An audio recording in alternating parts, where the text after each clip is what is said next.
Salut à tous, c'est Pong de la chaîne, bienvenue sur cette vidéo qui continue notre cheminement sur le cours de Michael Yapko sur la dépression. Alors, j'ai coupé le jour 1 en 2 jours pour vous. On est arrivé à peu près à la moitié des slides. Et si vous n'avez pas vu la première vidéo, vraiment je vous invite à y aller.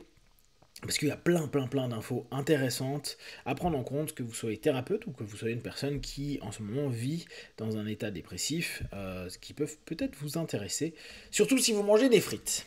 Voilà. Alors, tac. Euh, un point important sur lequel je ne saurais insister assez, il existe de nombreuses approches qui peuvent être efficaces pour traiter la dépression et l'anxiété. Ça c'est important à prendre en compte, parce que c'est vrai que parfois on a l'impression que c'est soit des médocs, soit en psychothérapie, soit de la psychiatre, soit du yoga, etc. Le but c'est que vous trouviez quelque chose qui vous convienne, qui vous apporte du bon, et ça peut être vraiment un côté holistique. Et là on revient à nouveau sur le principe que j'aime bien dans l'hypnose médicale, c'est de se dire, c'est permettre, au travers, nous, du travail hypnotique, et de l'ouverture qu'on propose à notre partenaire, d'aller toucher d'autres cheminements d'accompagnement pour qu'ils puissent se sentir mieux. En fait, les deux troubles ont un taux de réponse très élevé aux interventions basées sur les placebos. Ils ont également un taux de réponse élevé à une grande variété d'interventions, y compris des interventions qui ne seraient probablement pas fonctionner du tout, comme l'utilisation d'amphétamines, la consommation de chocolat noir et la cryothérapie. Le défi consiste à distinguer ce qui est central de ce qui est accessoire dans l'apparition et l'évolution de la dépression chez un individu donné. Alors ça, n'oubliez pas, hein, faites toujours gaffe au niveau des diagnes, c'est pas à vous de diagnostiquer. Nous, en tant que psychopraticiens, hypnotistes, ça va être de poser des questions, surtout en comment faire pour que la personne puisse aller mieux. Bien sûr, hein, vous pouvez utiliser les autres, mais le comment, l'objectif vers le comment est quelque chose d'intéressant, parce qu'en plus, elle permet aux partenaires de se poser des questions et de voir les réponses, les orientations, les directions qu'elle peut mettre en place, même dans un état dépressif. On sait, pour les personnes qui ont des dépressions assez lourdes, que parfois c'est compliqué. Hein. Quand on est en session et qu'on a des personnes qui sont vraiment dans une dépression lourde, c'est pas évident de répondre à tout ça, parce que c'est de l'effort, c'est de l'énergie, c'est plein de choses. C'est à nous de faire en sorte qu'ils puissent ouvrir des petites vannes, des petites portes pour aller vers du mieux. Le terme dépression et anxiété sont des termes globaux qui représentent de nombreux modèles structurels et facteurs à risque. La reconnaissance et la prise en compte de ces schémas et facteurs à risque constituent la base du traitement efficace. Principales caractéristiques cognitives, modèles sur lesquels se concentrer dans le cadre d'un traitement. Le style cognitif, en particulier la cognition globale, orientation interne, rigidité cognitive, tolérance à l'ambiguïté, style d'attribution, locus de contrôle, attente, évaluation des risques, mémoire, etc. Principaux schémas relationnels dans lesquels se concentrer dans le cadre du traitement. Ok, bon, là on a locus de contrôle, hein. C'est assez important. Quand on a des personnes qui sont dépressives, n'hésitez pas, ça c'est vraiment des points qui peuvent être vraiment intéressants. Comment la personne est en contrôle interne-externe par rapport aux autres, son orientation interne, les recherches de réconfort, besoin de sécurité, etc. Comment il gère les conflits, comment il les évite, voir quelles sont les attentes irréalistes que les personnes peuvent avoir. Vous allez voir que beaucoup de personnes en dépression le sont aussi parce qu'ils se sont fait un storytelling d'eux-mêmes et un self-idéalisé qui les pourrit et ils se mettent une pression de malade, ou ça peut être espèce de succession où ils se disent oui mais dans ma famille il faut que on soit comme ça, et qu'on a l'impression qu'on ne l'est pas parce qu'on est soit à côté, soit on n'est pas parvenu à quelque chose, et donc toute la vie on est en train de se répéter une espèce de d'objectif qui est ni le sien ni réaliste pour ses compétences, alors qu'on pourrait complètement réorienter vers des objectifs qui sont peut-être très élevés également, mais qui correspondent à ce que la personne est. Manque de compétences sociales spécifiques. Hop. La cognition globale conduit à de moins en moins de compétences pour faire des discriminations, plus d'interprétations erronées, distorsions cognitives, niveau plus élevé d'émotivité, mauvaise compétence dans la résolution des problèmes, niveau plus élevé dans les projections sociales, ça c'est un des gros problèmes, moins de compétences en matière de compartimentation, capacité moindre en matière de séquençage. Vous voyez qu'il y a une problématique à créer des cadres et à enlever l'espèce de bouillie psychique, que ce soit sur un objectif, que ce soit sur des choses à faire. Et ça, c'est un des problèmes la dépression, c'est que il y a plus de petites cases, c'est une espèce de soupe qui va falloir petit à petit déjà détricoter et permettre au partenaire de reprendre cette compétence, de redévelopper ça. Ok. L'illusion de la connaissance, ça c'est intéressant. Bon, c'est pas lui qui l'a écrit, hein, c'est Sloman et Fernbach. Notre point de vue n'est pas que les gens sont ignorants, c'est que les gens sont plus ignorants qu'ils ne le pensent. Nous souffrons tous, dans une plus ou moins large mesure, d'une illusion de compréhension. Il est impossible de tout comprendre, et les plus sains d'entre nous n'essaient même pas. Nous nous appuyons sur des connaissances abstraites, vagues et non analysées. L'esprit n'est pas fait pour acquérir des détails sur chaque objet ou situation. Nous apprenons par l'expérience afin de pouvoir généraliser à de nouveaux objets et de nouvelles situations. La capacité d'agir dans un nouveau contexte exige de comprendre uniquement les régularités profondes et de la façon dont le monde fonctionne et non les détails superficiels. Ça c'est hyper intéressant et important. Vous allez voir que beaucoup de personnes qui sont en dépression ou même des personnes qui se mettent beaucoup de pression sont dans des trucs à vouloir tout comprendre au détail près et n'oubliez pas qu'on a un rapport de généralisation qui est important. Les détails vont être utiles pour certaines séquences et pour certaines décisions. Mais pour une capacité d'adaptation, la généralisation de l'ensemble des expériences qu'on a pu avoir, donc en fait, mémoire à long terme, si on reprend dans la cartographie hypnose, dans le subconscient, la mémoire à long terme et les patterns qu'on a mis en place vont nous donner une résultante par rapport à notre capacité d'adaptation, la généralisation de ce qui est en train de se passer là par rapport à la généralisation du passé qu'on a pu avoir et donc des expériences vécues.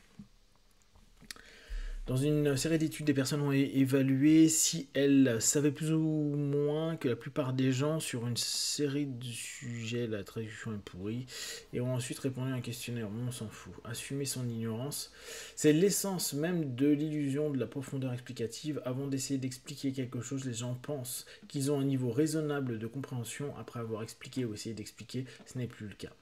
Donc assumez que vous ne connaissez pas tout, assumez que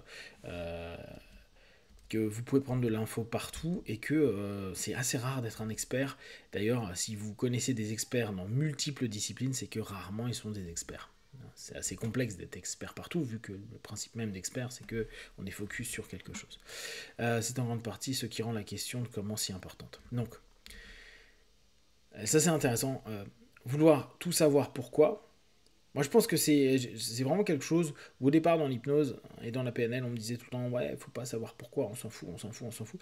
Et je suis pas tout à fait d'accord. Il y a certains centres, centres mentaux, ils aiment bien savoir pourquoi. Ils aiment bien détricoter. Ils aiment savoir un petit peu, comprendre un peu pourquoi ça pourrait être comme ça. Mais une fois qu'on a fait le pourquoi, une fois qu'il y a des choses, c'est là où on passe au comment. Et c'est là où le côté solutionniste, c'est là où le côté qu'est-ce qu'on va faire de cette info-là est utile. Si c'est des personnes qui veulent juste du pourquoi sans jamais rien faire après, oui, clairement ça sert à rien. Et puis si on fait faire du pourquoi à des personnes qui en fait ont besoin de mouvements, de faire, d'éléments concrets, on passe à côté de l'accompagnement qu'on propose. Une pensée plus délibérative réduit l'illusion de profondeur explicative. Les personnes les plus réfléchies dépendent davantage de leur pouvoir de réflexion et d'expression. Les personnes moins réfléchies dépendent davantage de leur intuition. Les personnes plus réfléchies ont tendance à être plus prudentes lorsqu'il y a des problèmes, commettre moins d'erreurs, tendance à être moins impulsifs, préférer, d'accord.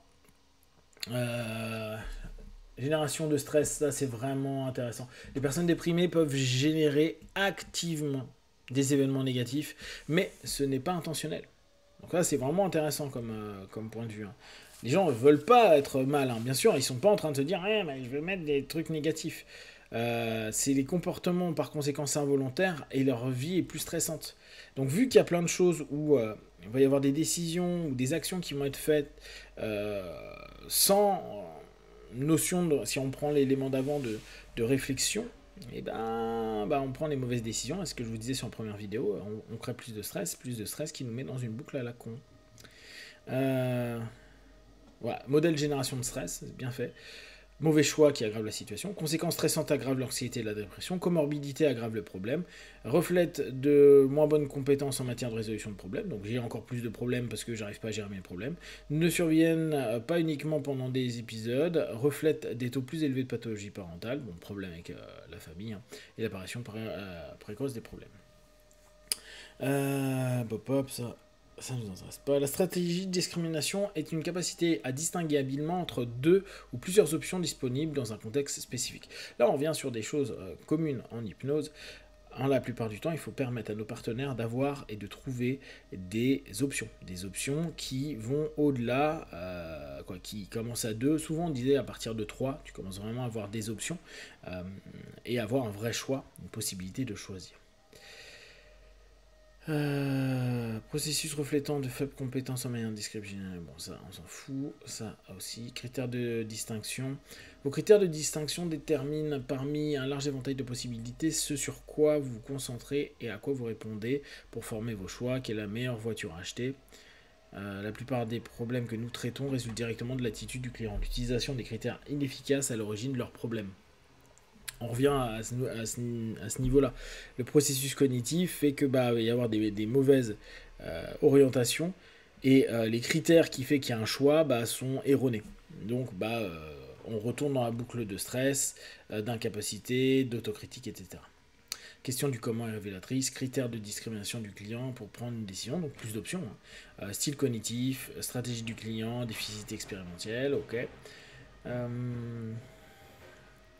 Perception extrême de la contrôlabilité, impuissance apprise, acquise, hein, nous on dit attente acquise, selon lequel les efforts d'une personne n'auront aucun effet sur le résultat.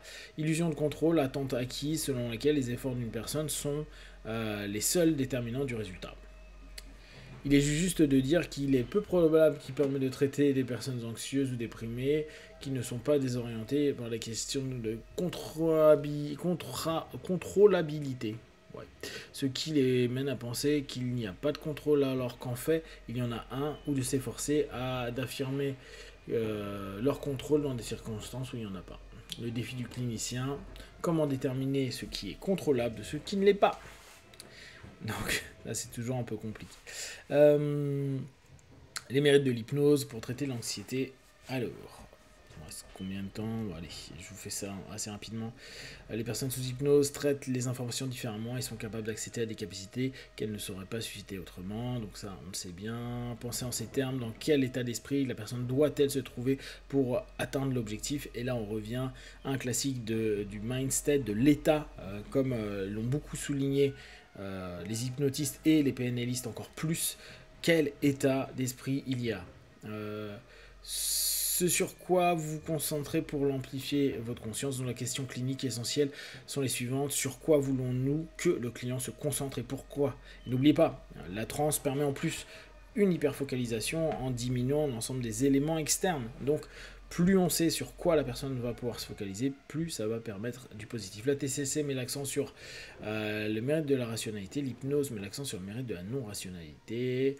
L'hypnose peut être utilisée pour favoriser des automatismes positifs,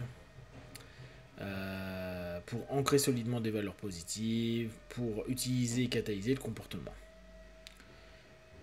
Donc les objectifs doivent être axés sur le process. Si la valeur a le succès et qu'elle est mesurée par un gain matériel, par exemple s'efforcer d'avoir une belle maison, que se passe-t-il lorsqu'on obtient les choses? Ces fameuses questions qu'on pose tout le temps. Comment vous allez vous sentir quand vous obtiendrez, vous réussirez, vous parviendrez, etc. etc. Ouais, hypnose et pleine conscience utile pour réduire l'anxiété et la dépression. Parce que contrôle accru des impulsions, tolérance accrue à la frustration, plus grand locus de contrôle interne. Donc on revient sur ce principe de contrôle, hein, c'est important à reprendre sans que ce soit un contrôle excessif bien sûr. Une plus grande empathie, meilleure connaissance et acception de soi, autorégulation des émotions. Voilà, exemple du contenu, ça on s'en fout. Quoi, en tout cas c'est pas intéressant pour vous, vous avez pas vu la vidéo. Donc, orienté vers l'action, vers ce style d'adaptation ruminatif, ce n'est pas une conséquence si les thérapies qui bénéficient du plus grand soutien empirique mettent tous l'accent sur l'action dans le traitement. Donc, c'est vraiment une notion clé. Faites agir les personnes, la valeur et la nécessité d'une orientation vers l'action. Là, c'est vraiment tout ce qui va activation comportementale, cognitive, sociale, émotionnelle. C'est là où des concepts de TCC peuvent être intéressants. Mais bien sûr, vous pouvez le faire en hypnose. L'exercice comme traitement, plus efficace que 1,5 fois plus efficace que le conseil aux principaux médicaments. Les interventions en matière d'exercice physique d'une durée de 12 semaines ou moins étaient les plus efficaces pour réduire les symptômes de santé mentale. Donc faites du sport. C'est important. Étude de février 2023. Donc c'est là où ils ont vu que le sport c'était vraiment important. Faire ses devoirs améliore les résultats cliniques. Bon, n'oubliez pas, hein, c'est prescription de tâches. C'est toujours important que vos partenaires fassent les prescriptions de tâches. C'est pas anodin et ça leur permet vraiment de progresser. Les clés des traitements efficaces, empathie, soutien, recadrage. Concentrer sur les processus, explications, donner des explications claires, faire les distinctions contextuelles clés et une orientation vers le futur. Se concentrer sur les solutions, sur la capacité liée aux objectifs, développer des stratégies simples, apprentissage expérientiel, action, retour d'information. Donc tout ça, on sait le faire, hein, mais c'est vraiment intéressant la manière dont il nous emmène tout ça. 8 stratégies clés, flux d'étapes, bon ça c'est un peu les trucs que lui fait spécifiquement. Bon, après il y a des trucs sur les enfants vite fait, l'anxiété non traitée augmente les risques. Bien sûr, la prévention repose sur la capacité à anticiper, mettre l'accent sur la capacité d'anticipation. Voilà, là c'était sur le premier jour de cours. Donc, vous voyez, c'est dense, il y a plein de choses, c'est plein d'infos. C'est pas des choses nouvelles. Ce qui est cool, c'est que ça permet de confirmer l'importance de l'hypnose, de la méditation, de la pleine conscience, de tous ces travaux-là pour permettre à des partenaires qui sont en souffrance d'aller vers quelque chose de possible et de nouveau. Et pensez bien, évitez vraiment de trop les laisser dans des boucles de pourquoi, commencez à aller vers du comment qui amène vers de l'action, qui permettra un vrai mieux-être. Voilà, je vous ferai le partage de la deuxième journée dès que je l'aurai faite. Comme d'habitude, si vous avez des questions et des remarques, vous les partagez sur Facebook, YouTube, je répondrai le plus rapidement possible. Et comme d'habitude, tout ce que je propose, ne prenez que ce qui est bon et juste pour vous tester, observer, analyser et conclure. Be one, ciao.